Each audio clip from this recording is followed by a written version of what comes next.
Dear students, आज हम direct and indirect narration का पार्ट 5 करेंगे। इससे पहले हम 4 हिस्से कर चुके हैं और आज हम पार्ट 5 इसका 5वां हिस्सा करेंगे।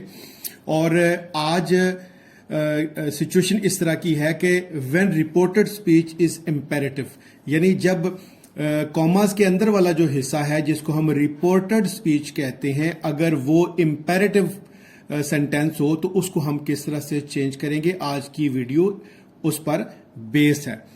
इम्पेरेटिव सेंटेंस, इम्पेरेटिव को उर्दू में हम हुक्मिया कहते हैं। तो इम्पेरेटिव सेंटेंसेस से मुराद हुक्मिया फिकरात हैं।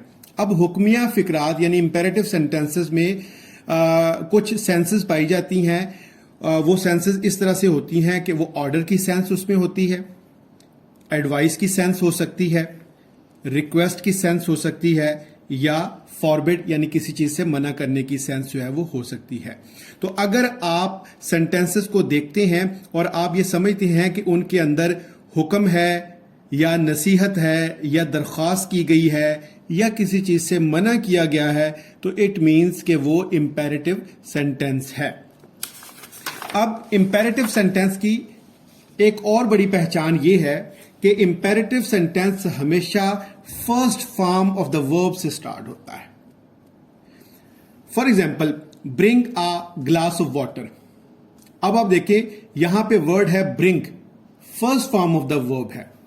Stop writing, stop first form of the verb है।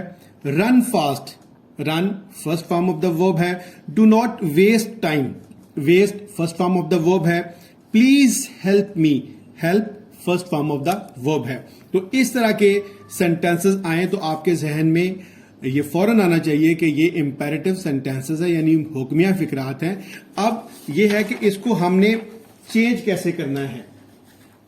तो कुछ चेंजेस हैं कि जो रिपोर्टिंग स्पीच का सेड होगा, जब हमने कॉमास को हटाना है तो सेड को आपने एडवाइस में कर सकते हैं, ऑर्डर्ड में कर सकते हैं, रिक्वेस्टेड में कर सकते हैं, फॉरबिड में, बट डिपेंड करता है कि उस सेंटेंस के अंदर जो सेंटेंस की नेचर है वो कौन सी है। अगर तो उसके अंदर नसीहत की गई है तो एडवाइस कर लें, अगर उसके अंदर हुक्म दिया गया है तो उसको ऑर्डर्ड कर लें, अगर उसके अंदर दरख्वास्त की गई है रिक्वेस्ट कर लें, और अगर किसी चीज से मना किया गया है तो फॉरबिड कर लें। तो सेंटेंस की जो नेचर है, उसका जो मैसेज है, उसकी जो कैफियत है वो आपको बताएगी कि आपने इन चारों में से क्या लगाना है।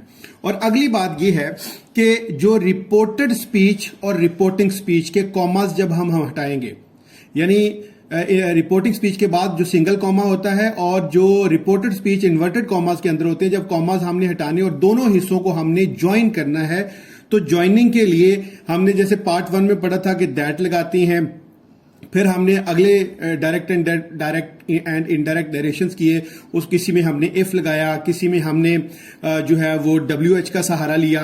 तो आज जो ये इंपेरेटिव सेंटेंसेस वाले जो नरेशन हमने करने हैं, उसमें ज्वाइनिंग वर्ड हमारे पास टू होगा, और अगर डू नॉट का वर्ड है तो उसको नॉट टू में कर देंगे, और यहां पे आपने दैट का लफ्ज इस्तेमाल नहीं करना। अब चलते हैं इसकी एक्सरसाइज की तरफ। पहला सेंटेंस है हमारे पास, he said to me bring a glass of water for me. अब आप देखें, ही सेड टू मी, उसने मुझसे कहा bring a glass of water for मी, मेरे लिए पानी का एक ग्लास लाओ। अब आप देखिए कि यहां पे जो सेंस है वो हुक्मिया है, ऑर्डर दिया गया है। तो आप इसको ही सेड टू मी को ही ऑर्डर्ड मी कर देंगे, ही ऑर्डर्ड मी, और कॉमास जब हटेंगे तो ज्वाइनिंग वर्ड आपके पास है, कौन सा होगा, to. He ordered me to, bring का बी छोटा करना पड़ेगा। He ordered me to bring a glass of water for, अब मी जो है ये फर्स्ट पर्सन का हिस्सा है, आई हुई की ऑब्जेक्टिव फॉर्म है, तो इसको हम सब्जेक्टिव फॉर्म रिपोर्टिंग स्पीच के सब्जेक्ट के साथ चेंज करते हैं। तो यहां पे ही है तो मी जो है वो हिम में चेंज हो जाएगा। तो ये सेंटेंस बन जाएगा, he ordered me to bring a glass of water for him. Second sentence की तरफ आए, she said to you please hurry up. अब आप देखिए लफ्ज है प्लीज, तो यहां पे रिक्वेस्ट पाई गई है। शी सेड टू यू तो बन जाएगा she requested you. She requested you, joining word आपके पास टू होगा। अब आप यहां पे प्लीज नहीं लगाएंगे, उसकी वजह यह है कि ये जो लफ्ज रिक्वेस्टेड है उसने इसकी सेंस को कवर कर लिया है और ये बन जाएगा she requested you to hurry up.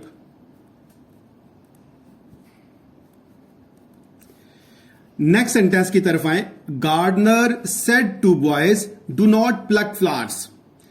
के माली ने बच्चों से कहा, लड़कों से कहा कि फूल मत तोड़ो। अब यहां पे देखिए मना किया गया है, तो फॉरबेड का लफ्ज आप इस्तेमाल करोगे।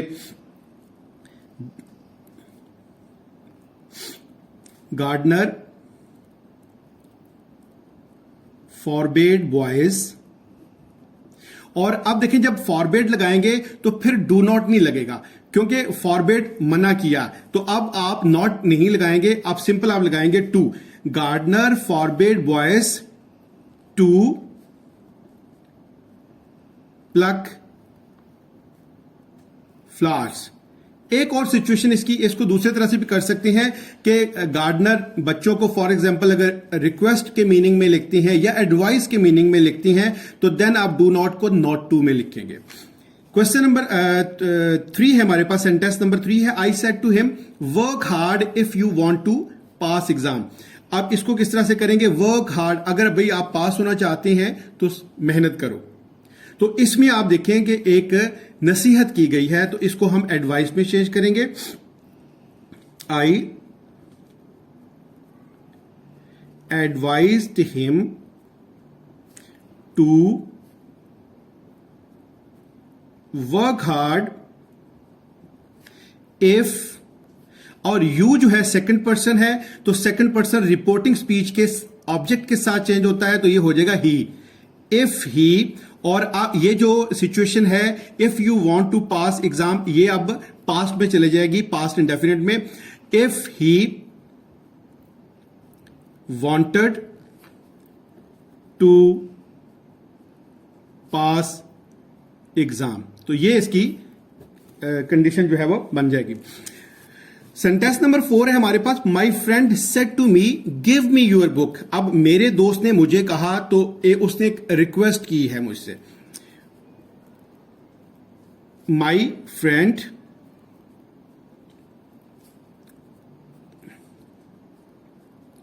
रिक्वेस्टेड मी टू गिव, और ये जो मी है ये फर्स्ट पर्सन की ऑब्जेक्टिव सिचुएशन, तो फर्स्ट पर्सन जो है वो यहां पे इसके साथ चेंज होगा माई फ्रेंड के साथ, तो माई फ्रेंड यहां पे थर्ड पर्सन है, तो हम इसको मी को जो है वो कर देंगे him. My friend requested me to give him, और ये जो यूर बुक है, चूंकि उस मेरे दोस्त ने मुझसे मेरी किताब मांगी है, तो यूर बुक जो है वो माई बुक हो जाएगा। My friend requested me to give him my book. उसके बाद आखिरी सेंटेंस है, the boss said to servant be off and do not come again. यानी बॉस ने सर्वेंट से कहा, मुलाजिम से कहा, बी ऑफ का मतलब हम लेते हैं दफा हो जाओ, यहां से चले जाओ और दोबारा मत आना। तो आप देखें कि एक बॉस जो है वो ऑर्डर दे रहा है, तो हम इसको ऑर्डर में चेंज करेंगे। The boss ordered servant to be off and, और डू नॉट को आप नॉट टू में करेंगे, and not to come again. तो ये आज हमने जो डायरेक्ट एंड इनडायरेक्ट नरेशंस किए हैं, ये हमारे पास जो है पार्ट 5 है, और पार्ट 5 में हमने इंपेरेटिव सेंटेंसेस को किया है कि इंपेरेटिव सेंटेंसेस क्या हैं, हुक्मिया फिकरात हैं। और अगर रिपोर्टेड स्पीच के अंदर ये यानी कॉमास के अंदर वाला जो हिस्सा है, इसमें अगर ये इंपेरेटिव सेंटेंस आ जाए तो हम उसको किस तरह से चेंज करेंगे। मुझे उम्मीद है कि आज की ये जो वीडियो है इसकी आपको खातिर खा जो है वो समझ आई होगी, और इंशाल्लाह जो नेक्स्ट हमारी वीडियो होगी वो होगी कि नरेशन का छठा हिस्सा होगा, 6th वीडियो हमारी होगी, और उसमें हम एक्सक्लेमेटरी सेंटेंसेस तो उसको करेंगे कि जब रिपोर्टेड स्पीच में एक्सक्लेमेटरी सेंटेंसेस आ जाएं तो उसको किस तरह से हमने सॉल्व आउट करना है। वीडियोस को लाइक और शेयर जरूर कीजिएगा, और ताकि आपके तमाम दोस्तों का इल्मी फायदा हो सके। अपना बहुत सा ख्याल रखिएगा। शुक्रिया।